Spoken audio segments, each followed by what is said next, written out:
आगे के प्रकरण में श्री राम की दयालुता का गोस्वामी जी वर्णन कर रहे हैं। मुकुर निरखी मुख राम भ्रू, गणत गुनहि दय दोष, तुलसी से सट सेवकन ही, लखी जानी पर ही सरोस।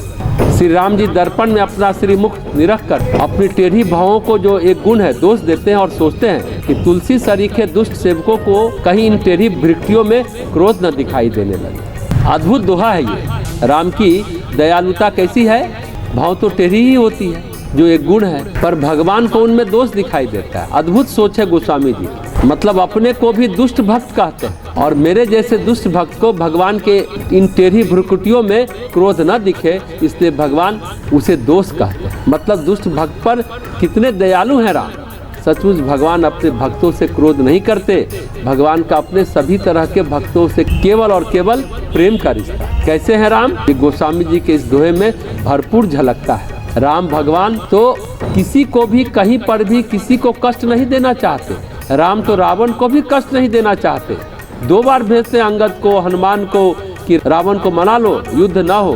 राम तो इतने दयालु हैं, तो जो भाव भ्रिकुटी टेढ़ी है हमारे किसी सेवक को न दिख जाए और वे सोचे कि भगवान नाराज हैं हम पर। राम की नाराजगी संभव ही नहीं है। दरअसल भक्त अपने भाव लिखता है। गोस्वामी जी भी बार बार लिखते हैं, मुकुट निरादर भगति लुभाती। भक्ति में साथ रहने का, साथ जीने की तमन्ना होती है, उनमें मिलने की तमन्ना नहीं होती। ध्यान से समझने की बात। भक्ति में साथ रहने का, साथ जीने की तमन्ना होती है, उन्हें मिलने की तमन्ना नहीं होती है। सहजीवन की तमन्ना होती है। सहजीवन में जो आनंद है वो मिलने में कहाँ आनंद है। ऐसे भक्त भी होते हैं और भगवान के साथ एक ईश्वरीय जीवन, ईश्वर के संस्पर्श के साथ, ईश्वर के सहचर्य के साथ, ईश्वर की अनुभूति के साथ, ईश्वर के प्रेम के साथ जो जीवन जिया जाता है, वही जीवन भक्त तुलसीदास जी की अभिलाषा है। वही इच्छा है, वही तमन्ना है। और इसी का वर्णन वो बार बार विविध प्रकार से करते हैं। कभी किसी बहाने,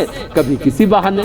राम जी प्रेम से भरे हुए हैं। प्रेम मूर्ति है राम जी। राम जी की दयालुता को सोच सोच कर लिखते हैं। राम जी धर्म धुरंधर हैं। राम धर्माचरण करते हैं। राम जी कहीं पर भी कुछ गलत नहीं करते हैं। यही बात हम आगे के प्रकरण में सुनेंगे। अगला प्रकरण है श्री राम की धर्म धुरंधरता। सहस नाम मुनि भनित सुनी, तुलसी बल्लभ नाम, सकुचित हिया हंसी निरखी, सिया धर्म धुरंधर राम। मुनि के कहे हुए राम सहस्र नाम में तुलसी बल्लभ अपना नाम सुनकर धर्म धुरंधर भगवान श्री राम जी हंसकर सीता जी की ओर देखते हैं और मन ही मन सकुचाते हैं, क्योंकि राम अपना प्रभाव, अपना वर्चस्व दिखाना नहीं चाहते। राम का एक नाम तुलसी बल्लभ है, मतलब तुलसीदास के प्रिय नहीं, वृंदा के प्रिय विष्णु। जैसे अगर मेरा नाम अरुण है, अरुण मेरा नाम तो है ही, लेकिन सबसे पहले अरुण नाम है सूर्य के सारथी का।